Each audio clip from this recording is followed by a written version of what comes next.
Let's check back in now with CBS 42 Storm Team Chief Meteorologist Dave Nussbaum. Dave, as people get ready for these high school games tonight, what should they look out for?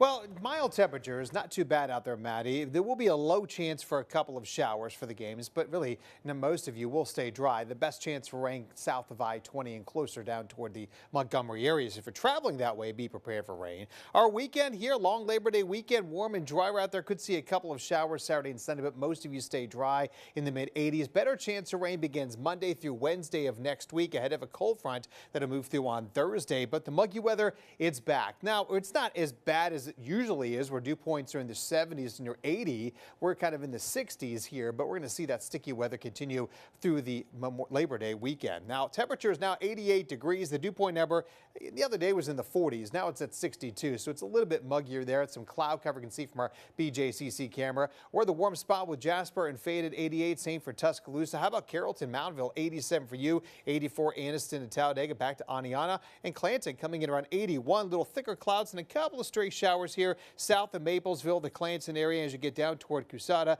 with Wetumpka area there back toward Rockford, Sylacauga, maybe a few sprinkles south there of Columbiana, Calera too, over toward Brent.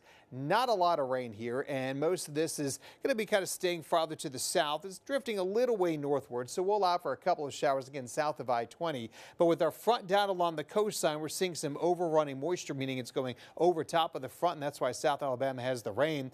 Another front to the north to move in for the weekend, but really not too much going on with that. But in the upper levels where the jet stream is, river winds aloft where the airplanes fly, coming in from the northwest, and that's what's steering all of this, but helping to also bring in some drier air north of the system, and that's where I'm going to have a low chance for rain this evening for those high school games, around 20%, so it's not zero, so you may want to pack the poncho just in case as temperatures fall down through the 70s. Over in Waco, Texas, Auburn plays tonight against Baylor at 7 o'clock there. It will be a small chance for rain, around 20%. Temperatures pretty warm, around 86 degrees there in central Texas. Now for us, again, you can see a couple of showers here through 7 o'clock tonight, continuing through 11, and then they kind of dissipate at that point. Lingering clouds tomorrow morning. The farther north you go, may see clear sky and some sunshine. Kind of mix of sun and clouds throughout the afternoon tomorrow. Maybe a rogue shower or two. Most of you staying fairly dry through Saturday evening if you're going to be out and about. As we head into Sunday morning, some clouds, and clouds will thicken up on Sunday here. Maybe a stray shower out there, but most of us dry. But as we get to Sunday night and a Monday,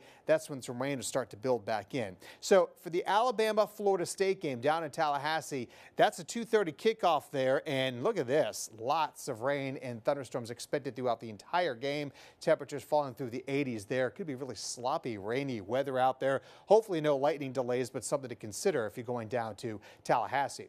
Back here at home, if you're going to the lakes, looking pretty good for Saturday, Sunday, and Monday here. Low chance for rain out there. If you're going down to Lake Martin, a little greater chance for rain. You're going up to Smith Lake or Lake Gunnersville, less of a chance of rain for the weekend. And if you're headed to the beach, not looking great. A lot of rain, unfortunately, there along the coastline with that system we showed you, so be prepared for some wetter weather down there. What about next week? Well, how about this? These below average temperatures will persist. Again, average is 90 and 70, so we're going to stay below those numbers, actually significantly below, very similar to what we saw this week. We'll have again as we head into next week, so that'll be very welcome. No 90s in the 7-day forecast here or the 10-day forecast. We will say a front will come through Thursday, second one on Friday, and look what the second front does. How about highs will be in the lower 80s for Saturday and Sunday next weekend, and lows back in the upper 50s.